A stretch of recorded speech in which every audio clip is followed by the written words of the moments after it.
Welcome to episode 10 of the Time Talks podcast. Today I spoke to Aviva Chomsky. I have a story about Avi. When we were invited to MIT to interview Noam Chomsky in 2013, we stayed in Salem. I met people who had worked in glue factories that had been shut down. They have the cemetery in the middle of the town next to a cool comic book store. And I reached out to Avi, who was a professor at Salem State University, and not only did she agree to an interview, but she invited us into her home. I was with my partner Christina, Dan Bonta, Trenton Cotton, who had done music videos for us, and they also filmed and recorded the interviews. Aviva was welcoming, and it was an amazing experience. So Aviva is author and editor of many books, including The Cuba Reader, History, Culture, Politics, Identity and Struggle of the Margins of the Nation State, West Indian Workers and the United Fruit Company in Costa Rica, 1870 to 1940. She's most known for They Take Our Jobs and 20 Other Myths About Immigration, A History of the Cuban Revolution, and her most recent book Undocumented, How Immigration Became Illegal. So Aviva's work on dispelling myths about immigrants, such as that immigrants don't pay taxes, is well researched and easy to understand. For example, if someone buys a candy bar, they are paying taxes, undocumented or not. And Social Security receives $7 billion a year from undocumented workers using false Social Security numbers that U.S. citizens receive, but the workers who are undocumented will never have access to. Border Patrol was created in 1924, not to stop people from Mexico, but to apprehend Chinese people seeking to cross the border. Aviva's work looks at U.S. policy with eugenics and sterilization, which we didn't get to, but I want to break down quickly in this intro. She talks about how these policies inspired the Nazis, such as the U.S. lawyer Madison Grant, who inspired Nazi eugenics policy. And even after World War II, the DPA, or the Displaced Persons Act, actually benefited many Nazis, along with the U.S. taking 88 Nazi scientists as well. Regarding sterilization, something Madison Grant called for women of color, he influenced immigration restrictions in the 1920s, forcing women of color to be sterilized all the way to Puerto Rico. Aviva writes, quote, California, consistently the state with the highest rates of involuntary sterilization, kept the law on the books from 1909 to 1979. By 1942, over 15,000 people had been sterilized. Mexican Americans were sterilized at a rate double the proportion of the population, and African Americans at 4 times their proportion, unquote. Between 1960 and 1974, over 100,000 sterilizations were carried out annually. Regarding birth control testing, Aviva wrote, quote, in the 1940s and 50s, U.S. pharmaceutical companies used the island as a giant laboratory for contraceptive research, including early trials of the birth control pill. Over 40% of Puerto Rican women were still being sterilized in the 1980s. On this topic, Indian Health Service began in 1965, composed mostly of white physicians. Aviva writes, quote, between 25% and 50% of Native American women were sterilized in the 1970s. A study by a Native American physician concluded that Indian women often agreed to sterilization because they were told that otherwise they would lose their children or their welfare benefits.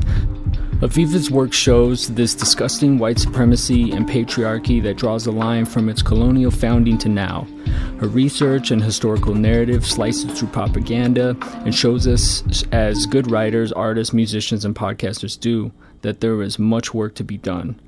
Right now, my good friend Jeanette Vizquera is in sanctuary for the second time in Denver, forced to be away from her family and losing her freedom once again.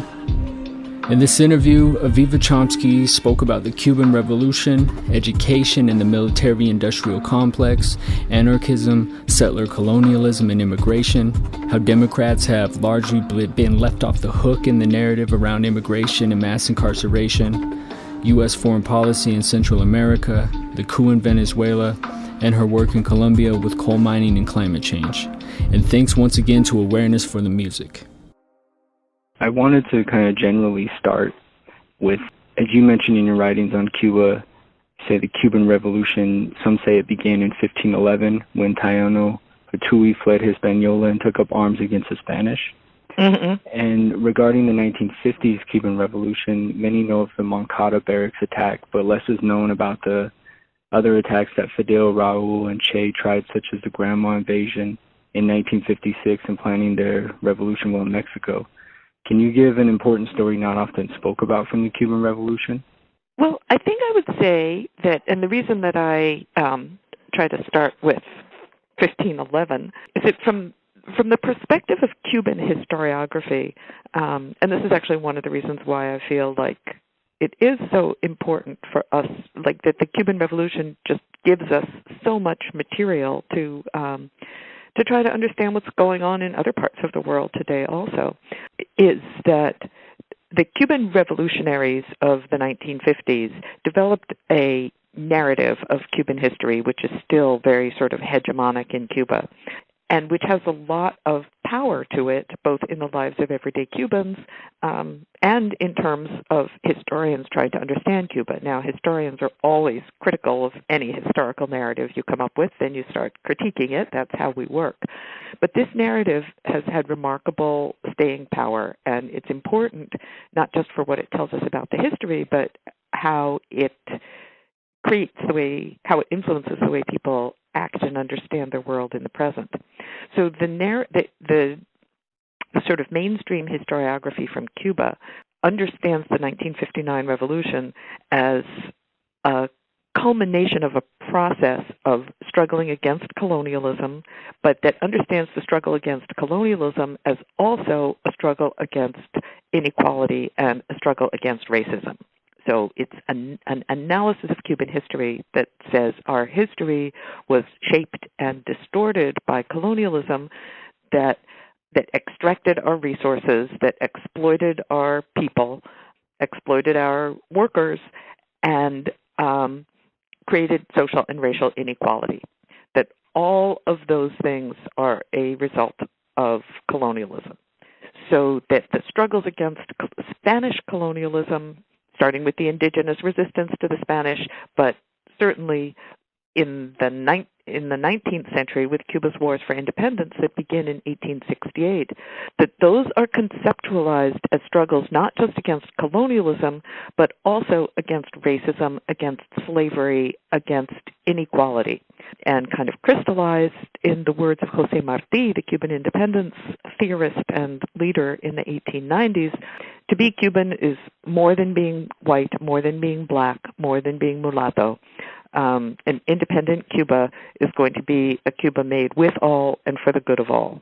And this is really important because of the contrast that it gives us with, say, the leaders of the U.S. independence movement, or, in fact, white Eurocentric science of the 19th century, overwhelmingly, which the American Revolution was carried out by the planter class. It was not a revolution for social and racial equality. It was a revolution for political independence from the British, but to continue and maintain the plantation slavery system, in fact, to expand the plantation slavery system and to expand the settler colonial project of taking native land and replacing the native population with a white European population. So Cuba's independence ideology is completely different from that of the United States. And to look at the works of José Martí in the 19th century, a white Euro-descended Cuban, he's operating on a completely different plane than white Euro-descended scientists in the United States or Europe or anywhere else in the world. Like the 19th century is when the European Academy is developing what they call scientific racism, trying to prove biological differences among the races, measuring people's skulls, taking people's blood. This is the post-Reconstruction period in the United States. It's a period where intellectuals are trying to give an academic and scientific cover to a huge resurgence of racism. It's also when Europeans are colonizing Africa. So that the Cuban independence movement really stands out for this protest against not just colonialism, but an understanding of how colonialism, racism, and social inequality are connected. So the Cuban Revolution of 1959 bases itself on that set of ideologies and makes the argument that, well, Cuba never really achieved independence in 1898 because the United States intervened to prevent Cuba from obtaining independence. and began what Cubans see as the neo-colonial period. That is, they're no longer a colony of Spain, but they are a neo-colony of the United States. The United States repeatedly intervenes militarily. The United States controls Cuba's financial policy, controls Cuba's foreign relations, and basically perpetuates the colonial system of extractivism based on exploitation of the Cuban population and the perpetuation of social and racial inequality. So the ideology of the 1950s revolution is we're still fighting for that independence and racial and social equality that José Martí was fighting for, that the independence leaders of the 19th century were fighting for, that we never obtained. So I think that, rather than any particular battle, that's the really important part of the 1950s revolution that we tend not to understand in the United States. Yeah, you make a great point with the context of decolonization. And as you mentioned before, all the way back into the 1800s, the majority of the sugar production, even before Batista was controlled by the U.S. and the majority of the factories. And I wanted to talk to you about your teaching philosophy. It seems that a lot of your books are meant to be used in the classroom to fill gaps other books weren't providing. Absolutely. And I was wondering, how do you dispel this historiography or hagiography, I would say, of students of propaganda that they've been led with history? And I know you take your students to Cuba as well. So, yeah, I mean, I guess I would say I started my career. My first book was a strictly academic book that, 12 people read, graduate students who were pursuing research in the same field that I did my dissertation research in. But through the experience of teaching, and since I've come to Salem State, I remember an experience early in my time at Salem State where, and I should just say Salem State is a regional state university, and many of our students come from rather mediocre high schools. A lot of them struggle to do what I would consider college-level work. When I first started teaching here, I was assigning books that just were way over everybody's heads. I mean, a lot of kids come out of high school, they've never read a book. And I think No Child Left Behind has made this even worse, like the sort of narrowing of the thought process in high school, the lack of critical thinking. So a colleague sat in on my class. There was a class that I was really struggling with, and I just felt like the students are not with me. They're not getting it. What am I doing wrong? And the colleague said, you're just going way over their heads. They don't have a basis to even begin to understand what you're talking about. And I really took that to heart, and I completely changed my reading lists. And a lot of the books that I've written, my 2 books on immigration, They Take Our Jobs and Undocumented, and also my short history of the Cuban Revolution, come out of my teaching, out of many, many conversations with students and figuring out, I felt like teaching is a research project, like trying to understand, sometimes we academics, we only talk to other academics, and we don't really know how people outside of our little circles think. But that's why teaching is so rewarding as like a research project. Oh, this is how people are educated in the United States. This is how people are taught to think. These are some of the things they know and don't know. And when I wrote my book on the Cuban Revolution, I wrote a section about the difference between socialism and capitalism. And so many people have, where I used like the way I have developed to talk about these things in class. So many people have told me that that's the most useful part of the book. It's like, wow, like that isn't even based on any research. It's just based on trying to take stuff that seems obvious to me, but putting it into a language that people who don't have PhDs in history can find accessible. Yeah, you really did break down political philosophy and political economy greatly, of breaking down Marx and Hegel and Engels as well. I wanted to thank you for your work, because when I first taught immigration in American history, I was told to use impossible subjects. And she's an amazing writer. But this was a bachelor's class, like mostly freshmen. And I ran into the same things. I noticed I kept supplementing them with, they take our jobs and 20 other myths, and then I was supplementing Undocumented when you released that book. And the students were really drawn to it, and I was so thankful. And the academics in my department wanted me to use the hard book. Like, you have to be strict and make them read legal stuff, and it wasn't working, though. So I finally did just switch to your material, and we had great dialogue in the classroom. It breaks it down so well, so I want to thank you for your work. Well, thank you for that feedback, and I'm smiling as you mentioned Impossible Subjects, because when I read Impossible Subjects, I was so blown away, and I thought this book is so amazing, and I'll never be able to teach it. It's not a book I could use in the classroom. And one of the reasons I decided to write Undocumented was that I wanted something that kind of broke down the issues brought up by Impossible Subjects in a way that I felt I could use in my classroom. So that was, in a way, the book that inspired me to write Undocumented. Oh, wow. Yeah, and notice that it's cited in both of your books on immigration. And I was like, this is great. Avi broke this down so well. Well, staying on the topic of education, I wanted to ask you briefly about universities and the military-industrial complex. You had spoke about in your book about that's where some of Latin American studies started with the National Defense Education Act that wanted experts to find ways to defeat revolutionary movements, and it kind of backfired with LASA, Latin American Studies Association. Can you speak about these intersections? Yeah. So what I wrote about was how after World War II, and especially after the Cuban Revolution, the United States is very concerned with sort of winning hearts and minds in Latin America. And they have numerous different projects to do this, but one of them is to train a corps of Latin Americanists. They say we don't have enough experts in the United States. And so they start funding Latin American studies programs, Latin American positions, grants, all kinds of ways to encourage people to study Latin America with the hope that these are going to become like the State Department experts who are going to help formulate policy in terms of winning hearts and minds in Latin America.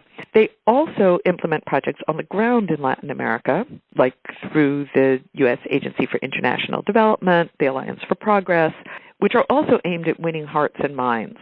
And basically preventing another Cuban Revolution, keeping Latin America firmly in the pocket and alliance of the United States. All of these backfire.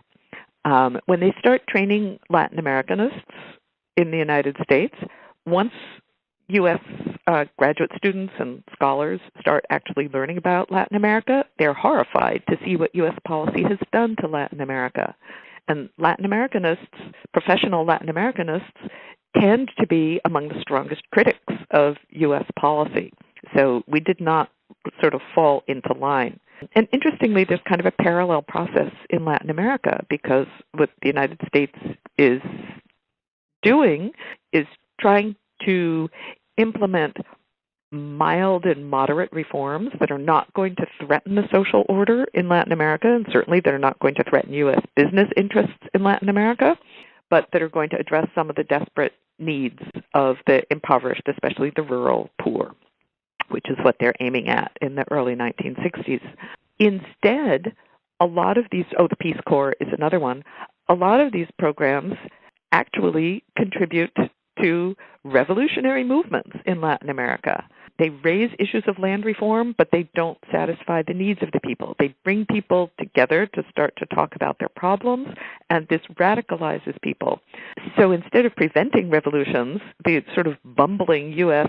policies actually end up contributing to revolutionary movements in parts of Latin America in the 1960s and 1970s. I wanted to speak about, ask you about anarchism and where you've seen intersections in your studies. So you've written about the Zapatistas they aren't anarchists, but they have an anarchistic type model.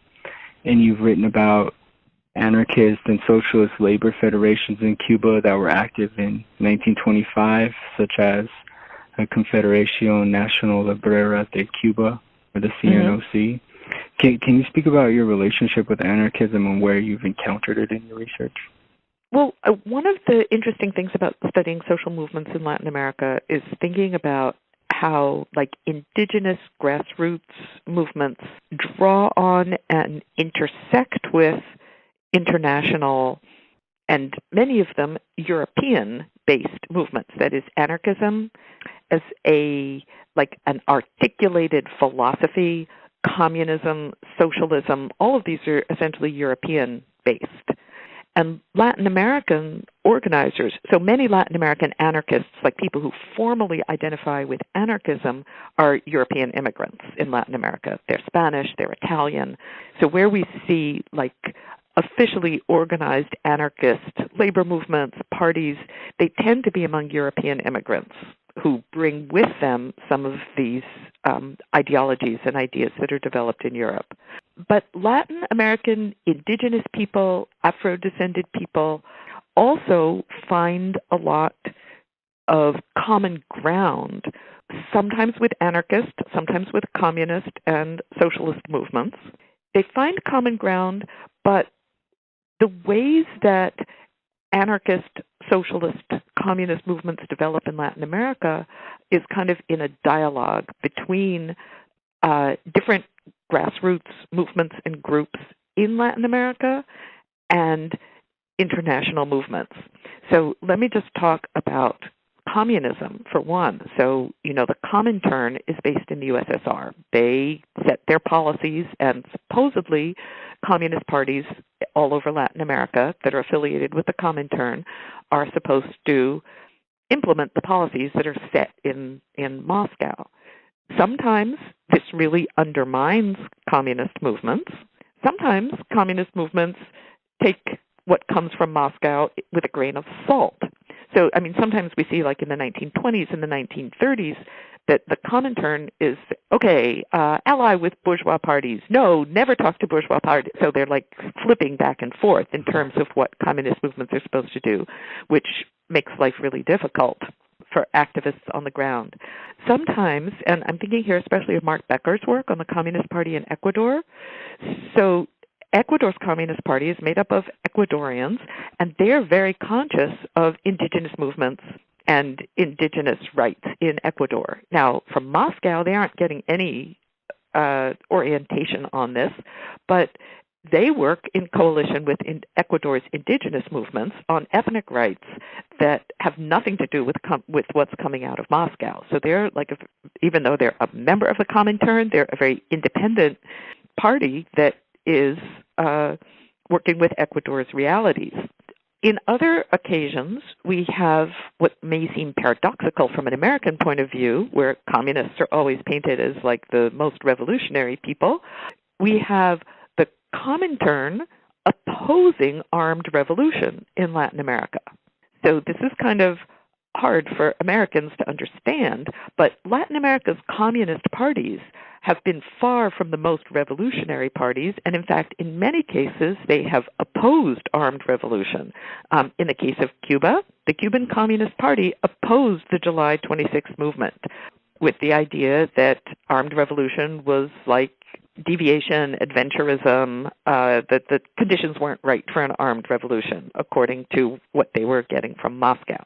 It wasn't until very, very late in the revolutionary process that the Communist Party came on board with Cuba's revolution. The same thing happened in Nicaragua. The Communist Party opposed the Sandinista revolution. And in fact, in the elections of in 1990, the Communist Party was allied with the opposition to the Sandinistas, the opposition that the United States was supporting. We see really interesting breaking down of different leftist movements in Chile under Allende, where there's a long-standing communist party, a strong communist party, but within the Popular Unity coalition, Allende's coalition, the Communist Party is one of the most conservative voices that is advocating for slowing down the revolutionary process, while it's the socialists and other smaller parties that are advocating for pushing the revolutionary process ahead. So to sort of sum up, I think there's a constant tension and dialogue going on between international movements, European-based ideologies, and Latin American realities on the ground. I'd like to move to immigration. So as you pointed out, the U.S. is built on settler colonialism. We're not necessarily a nation of immigrants, but a nation built by real estate speculators and colonists who wanted to violate the Royal Proclamation of 1763. Mm-hmm. As you've shown with the Naturalization Act of 1790, allowing in free white people, and immigration policies that continued allowing white immigrants, can you speak about how this trend is continuing with the Trump administration's comments on Norwegian immigrants, or Paul Ryan, who railed against Latin American migrants but pushed for Irish immigrant visas before he left office? Mm-hmm. I mean, one of the things that's been interesting and challenging about working on immigrant rights issues in the Trump era is that to accommodate in our minds and in our movements both, one, what President Trump is doing that's really, really bad and different from what's come before, and the fact that very little is different from what's come before. That is, there's nothing really unusual or aberrational about Trump's language, about his policies. Yes, the language that he uses, I would say, in the last 30 or 40 years has become unacceptable. So we would not have had a President Obama saying as overtly anti-immigrant things as we've heard Trump saying. However, we are hard-pressed. That is, most of Trump's policies come directly out of a long history of racist U.S. immigration policies, and specifically policies implemented by, especially those by Bill Clinton in the 1990s, but also those policies of Barack Obama. So Barack Obama raised deportation levels higher than they had ever been before in U.S. history. And Barack Obama, in one of his many ways of trying to sound nice while actually advancing an anti-immigrant agenda, one of the phrases he constantly used was, "We want to deport felons, not families." So from those who support immigrant rights, you could understand this as saying, well, Obama supports families. He doesn't want to break up families. Obama broke up families. And in addition, so we criticize Trump for criminalizing immigrants and claiming that all immigrants are criminals, but when Obama says something like, we want to deport felons, not families, he too is criminalizing immigrants. That is, anyone who knows anything about the U.S. criminal justice system, anyone who's read Michelle Alexander's book, The New Jim Crow, which I would guess Obama has read that book, but apparently did not internalize much of it if he's still able to say things like felons, not families, as if felons were a clear-cut, hard dividing line category where felons are just like really bad people. Anyone who's been convicted of a felony must be really terrible and deserve deportation. But everybody knows, and if you don't know, you should know, that the category of felon has been vastly increased, and it's been increased in ways to criminalize people of color. And I don't want to go over everything Michelle Alexander and many others since her have explained in their writings, but the permanent criminalization of people with felony records, and then after Bill Clinton in 1996, the Illegal Immigrant Reform and Immigrant Responsibility Act, the IIRIRA, creates whole new categories of felonies for immigrants, so that something that is not a felony for citizens becomes a felony for immigrants, even including people with green cards, so that we have people being deported under President Obama with very old convictions. And many of these convictions, of course, are not actual determinations of guilt, but are the result of plea bargaining by people who have no idea, who don't have adequate legal representation, who have no idea what this felony record is going to mean in the long term, and for immigrants who have no idea that something they may have decided to plead guilty to for a number of different reasons is going to become a deportable crime years after the fact. So minor teenage convictions for something like marijuana possession or shoplifting become deportable after the fact, and people start to be deported, even legal permanent residents, after 1996. So the criminalization of immigrants owes as much to the Democrats as it does to President Trump. And just to go all the way back, and this phrase that you mentioned about whether the United States is a country of immigrants, in a literal sense, I would say that statement has been true, but not in the way most people mean when they say it. And I say in a literal sense, that is, until 1870, only white people could be considered immigrants. So the United States was a country of immigrants, according to the 1790 Naturalization Act, which is what defines who can be an immigrant and be allowed to become a citizen. It was a country of immigrants, meaning that it was a country of white people. That is, the only people who could be citizens of the country were white people. Black people, Native American people, they were here, but they were not part of the country because they could not be citizens. So yes, the United States was a country of immigrants, but that is a racist country. That means it's a racist country. It's a country made up only of white people. So we shouldn't be so proud of the fact that the United States was a country of immigrants. We should understand what that means.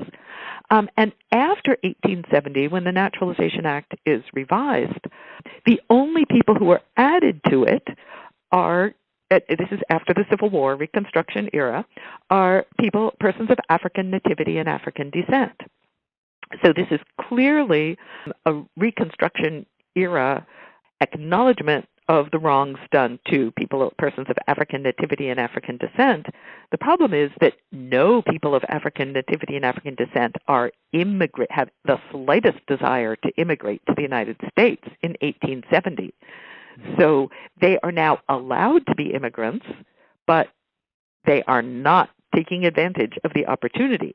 And the other people who are immigrating to the United States at that time, who are not white, that is Mexicans and Chinese, for example, they still are not allowed to naturalize. So the United States continues to be a country of immigrants where de facto that only applies to white people, really until 1965. So the idea that Trump is coming out and saying we want white immigrants, well, that is based on hundreds of years of American history. It's not something new invented by Donald Trump. Yeah. Thank you. And you read my mind, because my next question was about how Democrats have been let off the hook for with the focus on this Russia collusion that has been way overly dramatized. But Democrats have been left off the hook on racism and their policies of the prison industrial complex and mass deportations. You wrote about one of Clinton's officials saying he wanted to put as much money into the INS as it could plausibly absorb, and then Obama being known as the porter-in-chief. So thanks for clarifying those. The Democrats being left off the hook. I just wanted to add one more thing about that subsequent to my book, which is, so this discussion about the wall. And I'm just shocked when I talk to audiences and realize that even the most liberal audiences don't know that we already have a wall. It was built by Bill Clinton. So once again, this wall was built in the 1990s. What Trump wants to do is build a couple more 100 miles of this wall, but it was the Democrats who started building the wall. So in terms of letting the Democrats off the hook, I think we need to clarify exactly what's going on here with this wall, and that when the Democrats stand up and say, oh, well, Trump is so awful because he wants to build a wall, they're implying that the Democrats didn't already build this wall. And this wall that built by the Democrats is what's responsible for pushing immigrants out of decades-old migration routes that went primarily through urban areas into the harsh deserts of Arizona, where hundreds of people are dying every year. That is, this is a wall of death built by the Democrats, very purposely done in order to make migration so dangerous that people will die while they're doing it. So let's not let the Democrats off the hook for the wall. Furthermore, if you listen to what the Democrats are saying in Congress, and I'm talking here about the establishment Democrats, the Democratic leadership, I'm not talking here about the newly elected, much more radical, pro-immigrant Democrats, but I'm critiquing like Nancy Pelosi and her gang, who basically are still in control of the Democratic Party in Congress. If you listen closely to what they're saying, they're getting all up on their pulpits and saying, oh, we hate Trump, we hate the wall, he's so evil because he wants a wall. Instead, we want to give $5 billion for high-tech wall, for an electronic and digital wall. We want to increase the border patrol. We want to give this money for developing a high-tech wall. We don't want bricks and concrete. We want high technology. So the wall that the Democrats are asking for, again, the mainstream Democrats, is just as bad, if not worse, for immigrants than is the concrete wall that Trump is asking for. So I definitely don't want to let the Democrats off the hook. Yeah, thank you for clarifying that. It's so important to explain that both these parties work for the Pentagon, and those are things that are going on. So, and I'm speaking to you from the homelands of the Cheyenne and Arapaho, and you in Denver. And this is a traditional, thousands of year-old migration pattern that went all the way up to Alaska, that went down through Pueblo in Colorado to Chihuahua in Mexico. So these are very old migration roads. And it's an area of the country that need to be kept in mind. Absolutely. I'd like to ask you about, so a lot of the people who are coming to the border for asylum are people who the U.S. had attacked and crushed their revolutionary movements, whether that was in Guatemala or Honduras. And the current situation that's going on with the coup in Venezuela, and you see this recurring character, Elia Abrams, who was sent down, and he was involved in horrific crimes of children being killed or crucified in Central America, and his role in the Guatemalan genocide. Can you speak about what's going on right now with this that's reoccurring with the coup in Venezuela and these policies? Okay, so I want to talk about the coup in Venezuela, and I think I'll even go back to Cuba for a minute here by talking about two other coups and then the multiple attempted coups in Cuba. So just to situate ourselves chronologically, I want to start with the 1954 coup in Guatemala. I want to talk about the multiple attempts on Fidel Castro's life and attempts to destroy the Cuban Revolution and the Cuban government that were unsuccessful throughout the 1960s and really up until today, and the 2009 coup in Honduras. That is, I think we need to have all of those in mind when we think about what is the United States doing right now in Venezuela and what are the likely results going to be. Why is the United States doing it, and what are the likely results going to be? So let me just talk for a minute about these three other cases and then move to Venezuela. So let's start with Guatemala in 1954. The United States, of course, was deeply involved in Guatemala from the late 19th century on, with the United Fruit Company occupying huge swaths of Guatemala's territory, and the United Fruit Company and the Guatemalan oligarchy basically implementing a system of forced labor and land grabs, which were aimed at taking native land in order for oligarchs and foreign companies to make profits off of the labor of Guatemalan and also migrant workers in producing coffee and bananas for export primarily to the United States. Now, there is a revolution in Guatemala in 1944, and the new democratically elected government starts implementing fairly radical policies to restore land and labor rights to the Guatemalan population. Of course, the United Fruit Company starts to scream and howl and say that this is communism. They're taking from the rich and giving to the poor, that Guatemala's governments are supposed to support the interests of foreign investors, not the interests of the Guatemalan people.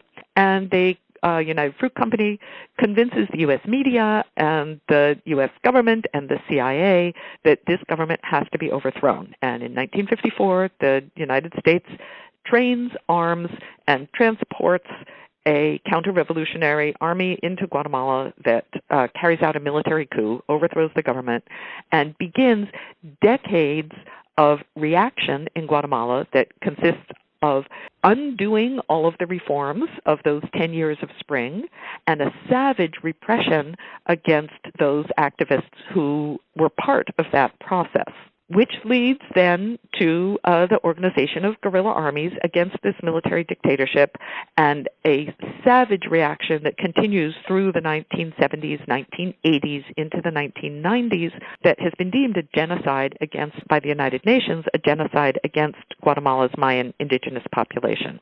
The indigenous population is the most oppressed, the most poor, the ones who stood to benefit the most from the reforms of the 1950s, and the ones who were considered to be most subversive by the Guatemalan oligarchy, government, army, and the United Fruit Company. So the result of our coup in 1954 was 60 years, how many years? 65 years of genocide and repression against Guatemala's population by the new government and its successors that were imposed by the United States. But great for foreign investors, but extraordinarily high levels of violence and repression that continue up until today and are the main reason for the exodus of Guatemalans from their homeland into the United States. So let's move to Cuba in the 1960s. In Cuba, the revolution came about by force of arms, not through democratic elections. In Guatemala, there was first the armed revolution and then the organized democratic elections. In Cuba, the revolution looked closely at what happened in Guatemala and said, we need to arm our population, we need to expect that we're going to be under threat by the United States, and we need to be prepared to defend ourselves. The United States indeed tried to do the same thing in Cuba with the Bay of Pigs invasion that it had done in Guatemala, but discovered that it was a failure, that the Cubans were prepared to repel this U.S. invasion. They did not want to be another Guatemala, and they did. The United States tried for at least a decade to assassinate Fidel Castro, to undermine and overthrow his government in every way possible. And there are some great quotes that I have in my book. If anyone wants to look them up and find the sources, they come out of Foreign Relations of the United States, which is published usually 25 years after the fact, like classified diplomatic correspondence. It's all available online, too. Of U.S. diplomatic officials saying things like, I tried to convince Fidel that the interests of U.S. corporations should be primary, but he keeps saying that the interests of the Cuban people should come before the interests of U.S. corporations, and we can't allow that. If we allow him to get away with this in Cuba, other Latin American governments are going to want to do the same thing and put the interests of their populations ahead of the interests of our corporations. So we've got to stamp this out before his ideas start to spread. So there are assassination attempts, there are terrorist attacks, multiple terrorist attacks against Cuba, economic sabotage, the economic embargo, and the encouragement of Cuban outmigration to the United States. But Cuba's revolution survives and continues to survive today, despite all these U.S. attempts to undermine it and overthrow it. So let's move to Honduras in 2009. Like Guatemala in the 1950s, Honduras I can't remember what year the election was, but in the mid-2000s, elect a left-wing president who begins to implement popular reforms in the areas of poor people's access to land, to labor rights, to basic social rights like food and education, basically a redistributive agenda that is implementing taxation and social welfare policies and labor policies that are aimed at redistributing the grossly unequal wealth of the country to the majority poor population. Well, this is the Obama presidency. Hillary Clinton is Secretary of State. And once again, they say and again, we don't have the classified documents from this period declassified yet, and they may never become available, because I think plausible deniability and so-called security has become a lot better since the 1960s, so we may never know. But we do know about their public statements, in which Hillary Clinton was 100% behind this coup, and this is a good government we have now. This is people who are going to be friendly to our interests. In all of these cases, I would add, they were accompanied by a propaganda campaign in the United States to portray these popular leaders, who the United States diplomats completely acknowledge are popularly supported in their own countries. I'm talking here about Jacobo Arbenz in Guatemala, Fidel Castro in Cuba, Manuel Zelaya in Honduras, to portray them to the American public as authoritarian, dictatorial, terrible leaders who everyone's going to be happy when we get rid of them. Well, obviously that was not the case in Guatemala, and that was not the case in Honduras. As in Guatemala, the coup has led to an overwhelming violence against all kinds of people who actually are or are suspected of being social movement activists, leaders, human rights activists, environmental activists, anybody who supports a more just Honduras. Horrific levels of violence, complete militarization of society, gang rule, and collaboration between gangs, police, and military. The United States with a wink-wink, yeah, this is what we wanted in Honduras, everything's so much better now. And a flood of people trying to escape this violence and simply unsurvivable conditions in Honduras. So let's move to Venezuela. Venezuela elected a very extremely popular president in 1998, Hugo Chavez. He starts to carry out redistributive reforms. Of course, the United States immediately starts to demonize him. He's a communist, he's a socialist, he's authoritarian.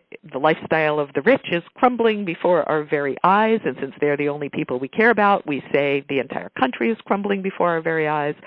There's huge popular mobilization both within Venezuela and in terms of Venezuela's relations with the continent, attempt to counter the U.S. proposals for a free trade area of the Americas with the ALBA, the Alternative Bolivarian Alliance of the Americas, which is based on redistribution rather than the looting of Latin America's resources in favor of U.S. corporations.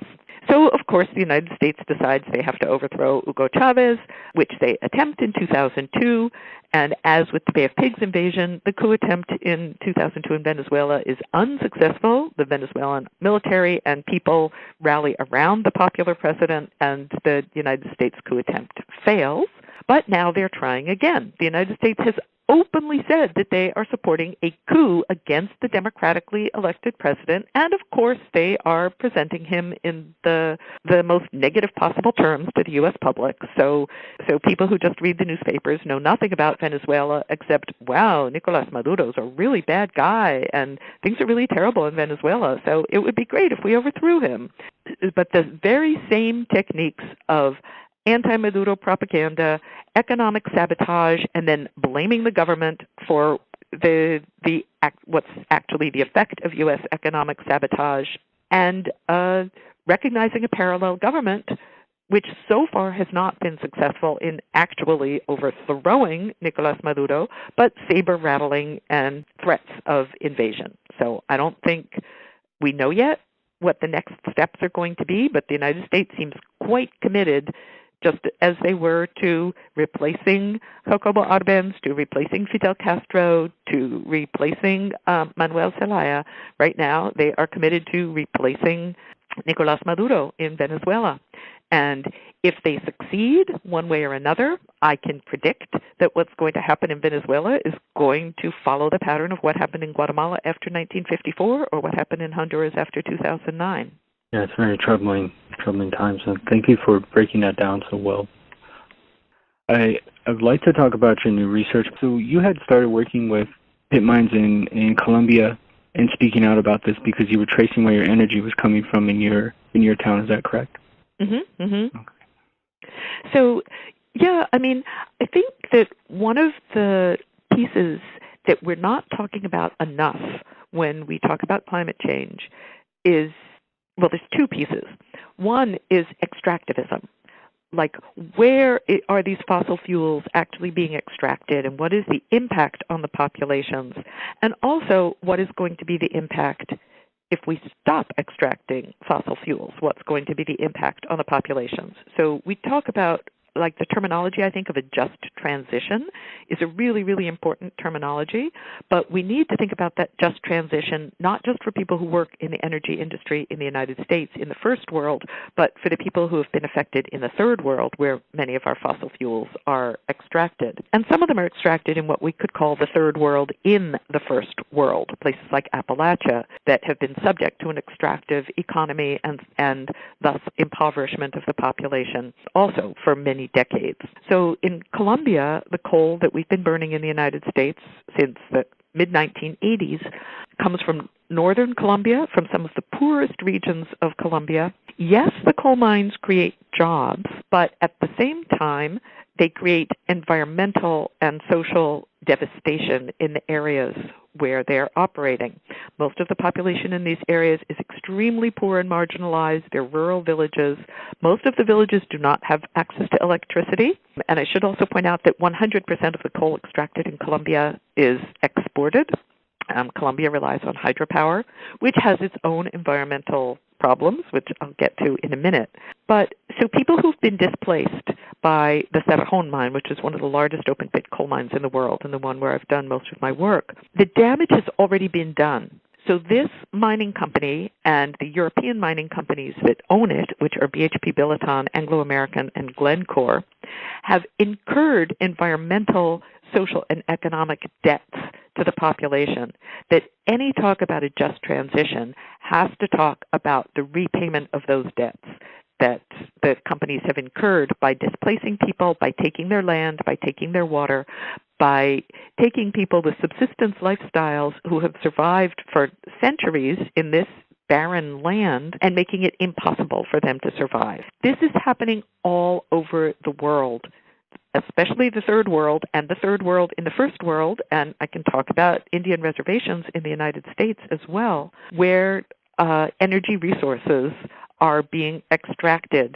to the severe detriment of the populations that live there. One of the things that's really interesting in the Colombian case is that the union in the mine, and I should say that this mine employs about 10,000 people, so we're not talking about a small number of jobs, but the union in this mine has a very clear understanding of imperialism and extraction and how this mine is operating to the detriment of the people of Colombia. Working conditions are very, very harsh in the mine. Rates of black lung disease, of musculoskeletal diseases, injuries are very, very high. Safety conditions are very poor. So they understand that they are being exploited by these multinationals for the benefit of first world companies and shareholders. So it's really interesting to look at these proposals that we're hearing now for a Green New Deal, or proposals that we're hearing for degrowth, which I think are really compelling and interesting, and I think we need more dialogue between the idea of a Green New Deal and the idea of degrowth, but a dialogue that puts third world people, and especially the people who have historically been the victims of energy extraction, at the center of our discussion. Well, thank you very much for speaking to me today, and I know you have to run now, but I'm really grateful for your time. You have a good day. Hope the coffee's still warm. I've been sipping it as we speak. Oh, okay, awesome. Thank you so much for listening to this episode of the Time Talks podcast. Please check out Aviva Chomsky's books and articles on Tom Dispatch. Please rate the show and share it around. And big thanks to Awareness for the music.